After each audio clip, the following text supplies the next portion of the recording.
before. We absolutely love and adore her. She had a really good couple weeks ago. That's the main reason we're talking to, and we just like talking to her. So back on the show, Natalie Kutzli.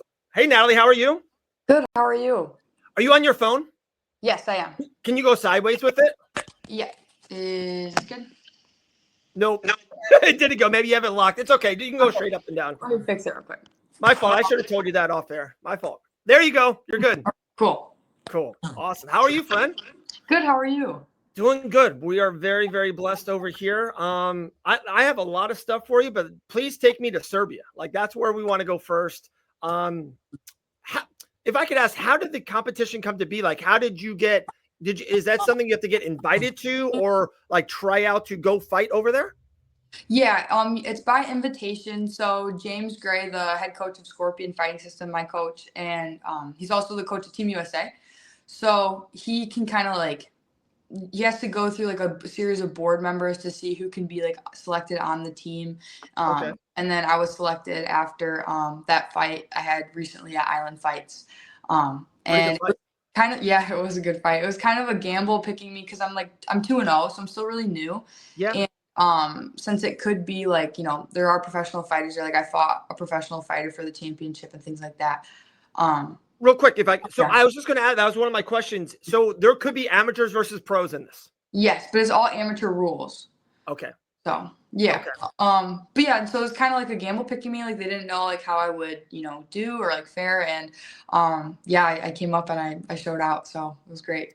When you say showed out, what can you give the people who haven't seen, and we can make this into what was the results? What happened at the very end? So my first fight, I won a TKO within the first round. It was pretty quick. That's good. Yeah, it was great. And then my second fight, I made it actually through the entire fight, but I won every single round. Okay. And she was a professional fighter from Poland. She's been training for 4 years, and it was the toughest challenge I've had yet. In the circle, in the ring, and stuff like that. It was amazing. It was so much fun. So with those wins, you won this competition, right? Yeah. So those 2 wins made me win. So technically, I'm a world champion now for UWW. So that's pretty wild to say out loud, but yeah. Natalie, you're a world champion, okay? So yeah. the next time I'll see you, I'll dap you up, shake your hand, be like, "Hey, world champ, how are you? You know, how's the life going?" Is it being funny like that? But in all seriousness, have anything changed? Has your confidence changed? Has your inner scoreboard have changed? You're like, whoa, okay, this is maybe you thought this 4 months ago as well, but now winning that, are you like, Dave, I'm going to be in the UFC in 38 months. Like, this is really, really happening. Well, so like, it's kind of crazy because in the beginning of the year, like, I had a weird start to like my MMA like career, because I was going to have a fight a year ago, but then I popped my rib cartilage. So I couldn't fight, and then I was like recovering for a long time, and then it's just like for that year I was like, I felt like an imposter. I was like, I trained so much, I worked so hard, but like I haven't had my fight yet, and I did keep calling myself this. And just after winning this tournament and like all the other credentials I've gotten like this year, like being 4-0 now, I won the Arnold's in jiu-jitsu this year, and just like after getting like those credentials, I'm like, okay, like I'm exactly like who I say I am, you know? So it feels really good just to see all my training, like, you know, come true, and all my hard work, you know, it's great. I love it. Yeah. Do you remember like in 7th grade, you know, like a basketball game or bingo game? Remember your last loss? I don't remember you losing, Natalie. You just keep winning stuff. You win fights, win jits. You just keep winning. That's a good thing. Keep that going. I want to go back to Serbia real quick. I do have another question, kind of pro and all that stuff. I saw like videos of it. It did look, am I wrong? It seemed like it was a flat mat and then it was a circle. Like, that's what it was. It was like a circular thing, but it was no cage or ropes at all, right? Right. It was really a unique experience. I actually really enjoyed it. Okay. Like, when you like would take people down or like get them outside of the circle, if you could hold them in a dominant like position, you would start in the center in that position. So like if you like, you know, did well with that, you know, like for example, like I was in side control and they put me in the center in side control, I was like, perfect. Like she has nowhere to go. So yeah, I really enjoyed that a lot. But yeah, no, it was great. I really liked being on the mat. It was fun. So now you've done this mat circular thing. You've done a square with ropes at Island Fights multiple times. I've been lucky enough to call those fights for you. Of course, octagon and cage. Is it at the end of the day, it's combat sports, punching, kicking, grappling? Is it all the same, or you felt different highs and lows of different fighting types, arenas, so say? That's an interesting question. With the boxing ring and like the cages and stuff, like it's nice because you can like corner them and like, get like your inside body shots and things like that. Sure. But like the ring generalship is still the same. Like they can't step out of the circle and things like that. So I just kind of like referred back to like what I did in my other fights was like I just tried to control the center and like if I just kind of corralled them the best I could, and then if they couldn't do anything, we'd just restart. But I definitely prefer the like enclosed like cage more, just because you can like get takedowns and stuff like that a little bit easier. But yeah. So I've been commenting for Island Fights for a long time, and Island Fights, they have amateur shows and pro shows. It's wild. I don't know if you know this or follow them. Saturday is an amateur show, and then literally 5-6 days later on that Friday is a pro show in Biloxi. So they have amateur to pro like that. I've been to one night that they have amateurs on the prelims and pros on the main card. And I think it's wild. Probably some promoters are going to be super upset at me saying this. I think it's wild that commentators can be paid. The people that are selling popcorn can get paid. Everyone there is working, getting paid. But if you're an amateur mixed martial artist, you don't get paid. You are fighting, you're doing everything, training camps, all that stuff. But, particularly for that night, you're not getting paid. Of course, when you turn pro and up, all that gets paid off. But have you thought about, especially defeating a pro in Serbia, have you got that itch? Did you fly home and you're like, okay, I'm kind of ready for this? Or are you happy a little bit longer in the amateur arena? I just want to get as many fights as I can. So I'm happy being an amateur right now, though being a pro does sound amazing. I do want to just fight as many people as I can, different styles, and just like kind of get my resume up with that. Yeah. And I'm blessed to have amazing sponsors back home who just like, want me to succeed and just go as far as I can. So I'm pretty comfortable with that. And yeah. But do you have any kind of like game plan or a map of probably the next 6 months, year and a half? Do you have in your head or in your soul, like, hey, Dave, maybe by 2027, I definitely want to be pro? Or are you just very open and see wherever life takes you? I would like to be pro like within a year and a half for sure. That would be the plan. But like in the meantime, like since I'm not injured or anything like that, like I haven't really taken any serious damage. I just want to stay as active as I can. But for now, I'm gonna like enjoy the holidays and get my weight down because I want my next fight to be at 135. So I was gonna say, Island Fights can't fly you there. You can't make it there Saturday. Little catch weight. We can't make this happen. No, not this time. How are you feeling, honestly, from the fighting? Did you fight twice in the same day? Was it very close? Like, was it multiple days off or? So the first day I got there, I didn't have a fight, which was nice because I got to like recover and things like that. Grounded, yeah. And then the second day I had a fight, and then the third day I had a fight.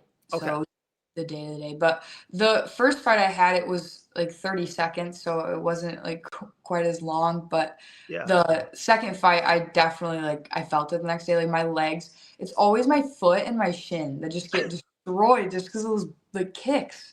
Because Natalie, you're the one that's doing the kicking. How do they feel? They're getting kicked by your foot and your shin. That hurts. You should have seen my shin the next day. That thing was huge. I had a giant lump on it. It was black and blue. It was not good. Yeah, that's so funny. You're like, oh, my shin. Because look at that person, that poor young woman is, her rib is broken right now. But crazy. But how was it? I know you said you had a kind of day there. Did you get time to, visit, so say, or kind of I would assume that was the first time you being ever to Serbia? Yeah, it was the first time I've been to Serbia. We got to walk around and explore the shops and things like that. Yeah. Here and there, and that was really cool. The food there was cool. I kept accidentally getting different variations of Hot Pockets. I didn't mean to. Sounds good. I mean, it was good, but I wanted a burger, but then they gave me this chicken and pesto thing, which is amazing, but it was wrapped up like a Hot Pocket, and I was like, okay. And I asked for a sandwich, and it was just a chicken cordon bleu, and I was like, okay, that's good, but I keep getting Hot Pockets everywhere I go. maybe it's a Serbia thing. I don't know. Yeah. Serbia's into hot pockets, I guess. I guess so. All the fighters I talked to, probably their underlining best thing that before they got into the sport and got into this lifestyle, the thing that they're like, wow, is amazing that people don't talk about enough is kind of what you just did, the travel. Like Jillian said, she's fought in 3 different countries before and everything that she goes, like if you're a banker or a teacher, which those are amazing things, you wouldn't be able to travel like that and still work and get paid and all that stuff. So I think that's so cool that you still so young that you can travel to Serbia. That's amazing. That's pretty cool. Yeah, there's another one too for UWW. They're going to, I think, like Kazakhstan. I think that's the next one that I want to try to go to do like that too. Shavkat Rakhmonov. Yeah, would be cool. That is cool. I like it. Okay. Couple fun newer things. One, have you seen do you watch kind of the UFC week by week, or are you in this MMA sphere of seeing and hearing things that's going on? Sometimes I'm not like super into this. Is one thing that I really need to work on is like watching it more. But the thing is, this is the biggest reason why is because on Sunday we have Sunday practice from 9 to 11, and I want to get enough sleep so I can do well on Sunday practice. So it just kind of like stops me from watching it. But I watch like highlights and things like that. Okay. Well, Elle just kind of came in the green room. Let me get Elle in, and then sorry, Elle, you're in. You're in. I was like still getting my notes together. I was like, it's fine. Don't worry about it. All good. We're finishing up with Natalie, and then we'll go into everything. But now, what I was getting at, did you see or hear anything about the whole betting scandal that's going on in the UFC right now? No, I didn't. So, okay. Over the weekend, there was a big fight. There was a fight on the card, and this guy was 7-1. Really, good mixed martial artist. Some weird wonky things, like major bets went against him, and also for him to lose in the first round. He did lose in the first round, so now like everyone's freaking out. I guess FBI is involved and gaming's involved. I just like, what's your have you ever bet on mixed martial arts? Is that not are you not in that scene at all? No, I'm not. I don't like losing, so I don't want to do something that'll make me lose. Yeah, it's respect that. Elle, her last loss was the 7th grade in basketball. We just talked about it. She hasn't lost in 10 years. Natalie doesn't know how to lose. I mean, keep it rolling, girl. Yeah, it's a good skill. It's good. I'll try my best. Yeah. Do you like, when you were talking about like kind of getting maybe more in the space, do you like this? Do you like podcasting or commentating, or kind of do you like this side of it? Because it's so wild how, to me, the UFC, so much of the fight game has become this. Almost all the big fighters, Sugar Sean O'Malley and Demetrius Johnson, everyone has like podcasts, and all the fighters, even in the UFC, they're still on ESPN doing all like the post-fight shows. Does that side of it interest you at all in the future? Oh, I think that's amazing. I think it's so cool. My coach again, James Gray, he has a podcast also. So it's just like everywhere around me, people are podcasting. I think that's just such a great thing. And it would be so cool just to like hear people's stories and just like, chat them up and stuff. It's great. Yeah. Oh, you have anything for Natalie? I don't know what you guys talked about, so I don't want to, but no, it's great to see you again, girl. Thank you. You too. Looking forward to watching you fight again for sure. Elle, she's a world champion now. She went to Serbia, beat 2 girls up. She's a world champ. All right. Awesome. Yeah, that's pretty good stuff. Traveling the world already, girl. That's awesome. Thank you. Yeah, we were talking about that. Elle, it's such an underrated part about what fighters do, about how you guys can get paid to travel and to see things you probably wouldn't have seen if you're a post lady or a garbage. You know what I mean? That's just they don't get that. It's pretty awesome. So. Yeah, it's the coolest. I've always wanted to, like, 2 things, like, growing up. I've always wanted to be a professional athlete, and I've always wanted to travel. So finding MMA is like, oh my gosh, that's perfect. Those are both of the things, if I can do it.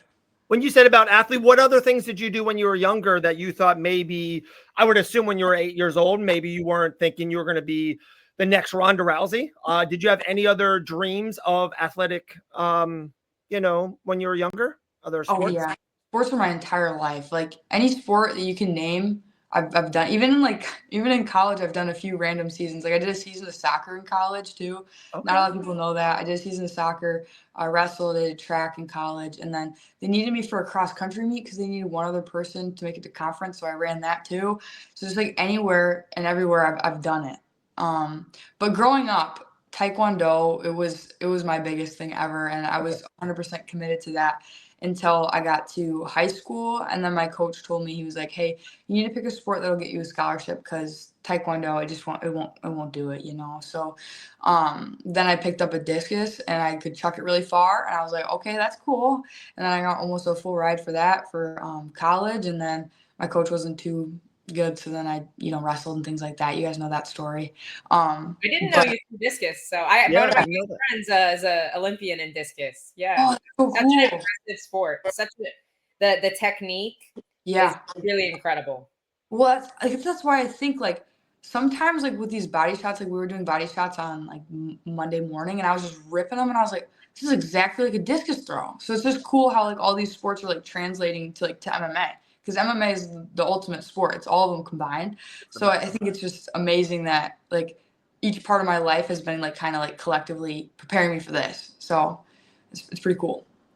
Outside of mixed martial arts, or any kind of combat sport, what's your favorite sport outside of combat sports? Outside of combat sports? Yeah. Oh man. Even to do or even to watch. Now you're older, even if you're not doing anything else, like, do you love watching soccer now or play soccer, or is there another sport that like interests you? I would say either basketball or soccer. Those two are really fun. I really like playing basketball a lot. You a Caitlin Clark fan? Yeah, she's cool. She's the coolest. I got a t-shirt of Caitlin Clark. I got 2 daughters, and one of them is pretty good at basketball. She's super, super young, and I'm like, darling, this could be the next Caitlin Clark. Like, this could be it. He's it. Awesome. That's great. The future. Yeah. 2 weeks from now, or actually week and a half, Valentina Shevchenko, the flyweight champion. Wei Li was the strawweight champion, and Natalie went black on us. The signal's been so weird. I know. She kept freezing on Sunday too. It's been strange. Maybe she had a phone call. Some football dude. Oh, there's Natalie. She's back. Back. I don't know what happened about that. Tell that person, will you call her and call him back? What is going on with SG in the comment section? Are you okay, buddy? SG's all right. What I was saying, Wei Li's moving up in weight. New York City, UFC 322. Probably one of the best fights in female history. Wei Li and Valentina. I would just love your 2 cents, your take on this fight. I mean, Shevchenko's amazing. I really look at her a lot, especially just like her style and things like that. I'm rooting for her all the way. I just think it'll be a great fight. It'll be amazing. Do you predict that she will get the job done?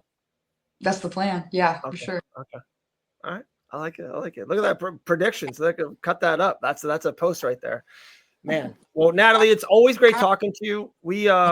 It's awesome. There's 2 island fights back to back. Your name actually jokingly came up. I was like, guys, we're having 2 island fight shows. No Natalie Kutzli on this. I know she just won a world championship in Serbia, but come on, can we make this happen? What are we doing?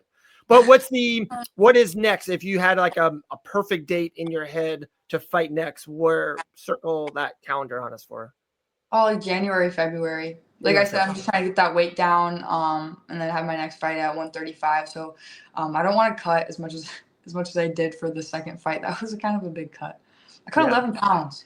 That was crazy for me. And what sort of time? Like the couple days before, or the whole camp? It was like the day before. Like I woke up and I was 151.6, and I know. And then my coach was like, all right, let's get to cutting. And then I don't know, like, if you looked closely, like, at my face-off picture, but, like, my cheeks were so sunken in. Like, when I showed up for weigh-ins, I was, like, my mouth was dry. Like, my face was, like, I looked like my cornerman, Bo, he told me, he made, like, a joke or whatever, and he called me Nat Skellington, because just my cheeks were just so sunken in. It was ridiculous. Damn, that's a good one. You didn't even tell us that in the interview. Dude, you were also so cool. Like, you did some content for us beforehand. You were amazing. Usually when someone does it, I was like trying, like my lips kept getting stuck to my teeth. It was so embarrassing. Oh my goodness, dude. Well, you're the best, Natalie. The like dry stickiness. Yeah, it was not good. Well, dude, you're an absolute stud. World champion. Hopefully we'll see you in January, February in another island fights. We can't wait. Sounds amazing. Thank you. Awesome. You're the best, Natalie. We'll talk to you soon. Talk to you soon. Bye-bye. All right. The world champion, Natalie Kutzli. What a stud. Before you